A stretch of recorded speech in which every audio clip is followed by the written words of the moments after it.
So, childhood was weird and dramatic.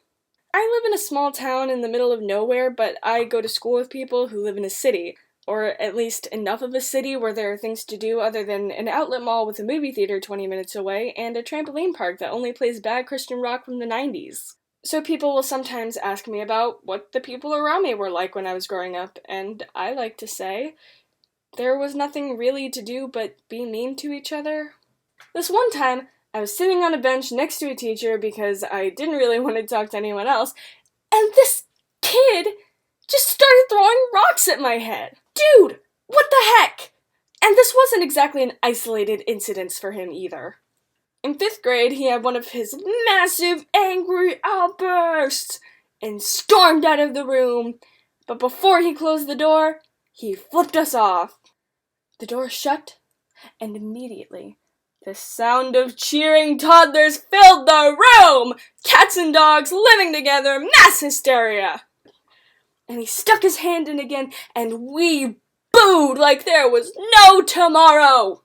And then it happened again, and again, and again. And after a couple minutes of this, the campus police guy came in to drag him to the office. So he was kind of a jerk, most of my classmates were. I managed to make a couple of friends throughout the years, notwithstanding, but they were still pretty mean. Once, we were playing spies like we were in a movie, and my character was super jealous of this kid's imaginary girlfriend. All I remember from that game is that the imaginary girlfriend's name was Brittany, and I called her Brit the Brat. After the game, I asked him why he chose the name Brittany, and he went off on me for not remembering his sister's name was Brittany. Like he made me cry. Anyway, he didn't talk to me for 2 weeks because I forgot his sister's name, who, by the way, had moved out of their house to go to college by that point. Them's the breaks, kiddo. One day you're forgetting names, and the next day you accidentally sit on a juice box and your career is over. I never sat on a juice box, or at least not that I remember, but one time I did stay on the swing for too long in the hot Florida sun and the tar melted to my pants.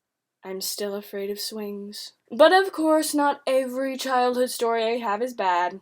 Whenever my brother and I were in the pool, we would play Turtle Bus, and he would come over by the wall because I am not the best swimmer, and I would climb on his back, and then he would slowly walk around the pool, taking stops to wait for other passengers or to let me off.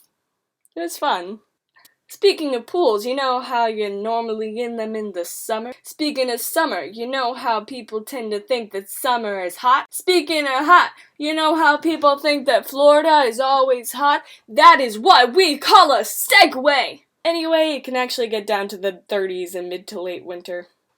But Jane, where I'm from, we get negative 500 degrees on November 1st. What do you know about cold? Yeah, I know, but tourists come down here in the winter to go swimming, and then they get sick because they refuse to believe it gets cold here, and they refuse to cancel their plans. Also, no, theme parks are not less crowded in the winter. They are always the same. This one winter, I was in 3rd or 4th grade, and I wore a skirt to school. It was about 45 degrees outside, so it wasn't too bad, but it was still freezing for a little baby in a skirt. 3 different school admins made comments about how I should bundle up because it's cold. Well, I took that as a challenge. Every day, for the rest of winter, I wore skirts to school, and if I didn't have a skirt, I wore shorts, because take that! Yeah, I got a couple of colds. And you may be expecting me to say, well, I guess it's not only tourists who don't think Florida can get cold. But that would be more insulting, because I would inevitably compare their intelligence to that of a stubborn 8-year-old.